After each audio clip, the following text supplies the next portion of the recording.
Some calls that reach the central dispatch shouldn't exist. Not because they're rare or because they defy common sense, but because they touch parts of reality we were never meant to disturb. File 010 is exactly that. A case that should have been erased, sealed, buried with the walls where it started. But it was recorded, and now it's here. It was 2:06 in the morning when the call came in.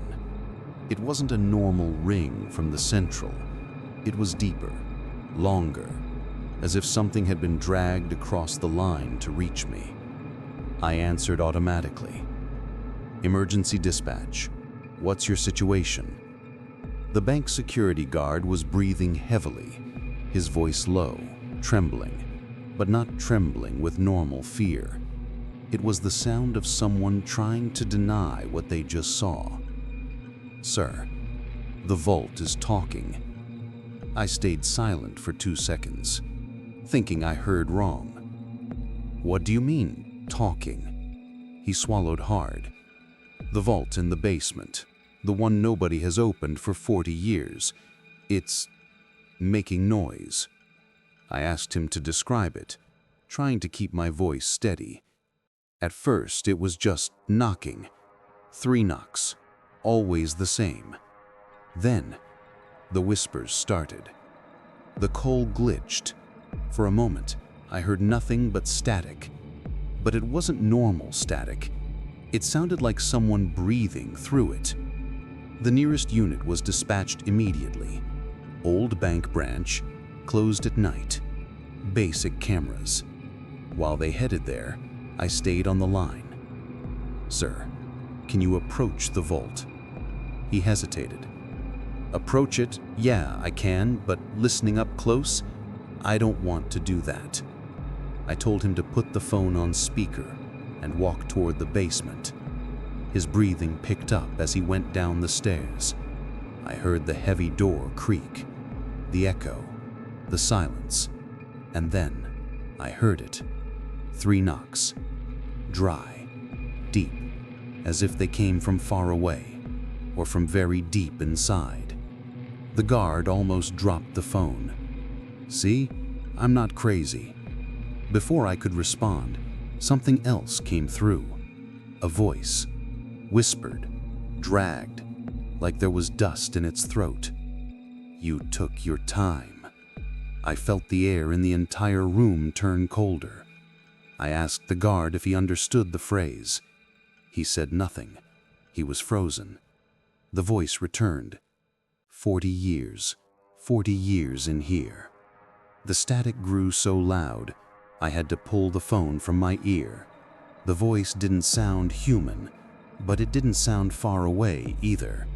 It sounded like it was on the other side of the line, on the other side of the door, on the other side of something no one should open.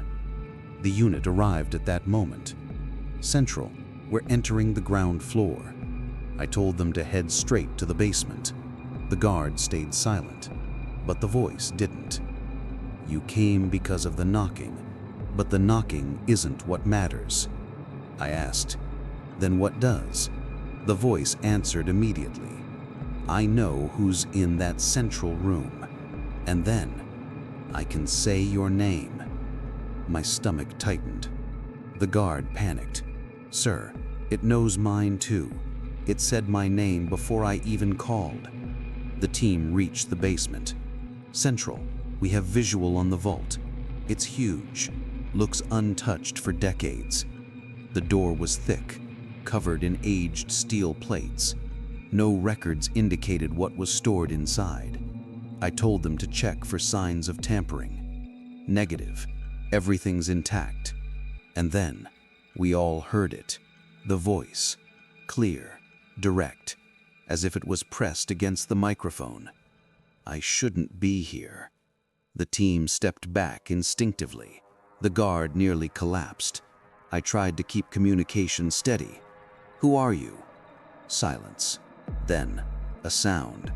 Breathing. But not normal breathing. Too slow. too deep, as if air was forcing itself through something not meant to breathe. The team whispered into the radio. Central. Temperature dropped.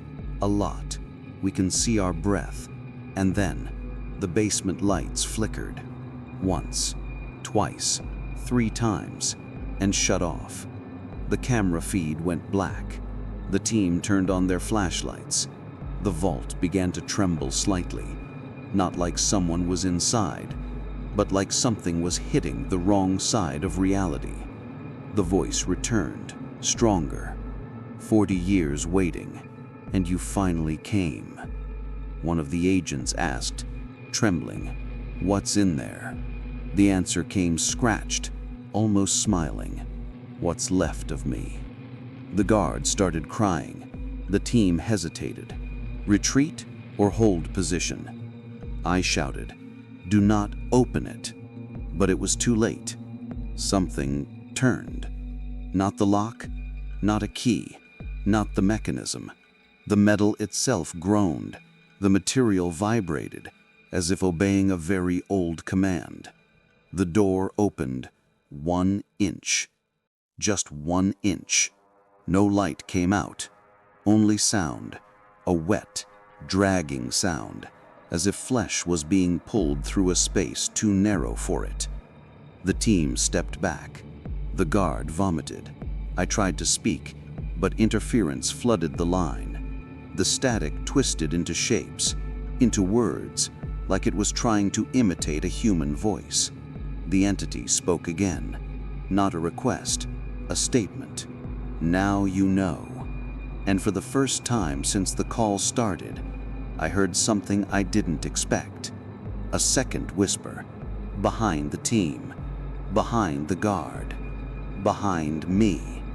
Like someone else was listening to everything. "Don't let it close." The vault door slammed with enough force to shake the whole building. The team ran up the stairs. The guard fainted. When the area was secured, technicians tried to reopen the vault. Nothing. No tool, no machine, no specialist could move it, ever again. The vault remains sealed to this day.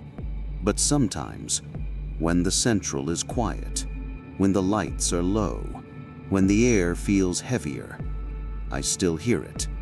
3 knocks, followed by that muffled whisper, "You took your time." And I know that wherever that voice is now, it hasn't forgotten my name, or his, or anyone who heard File 010.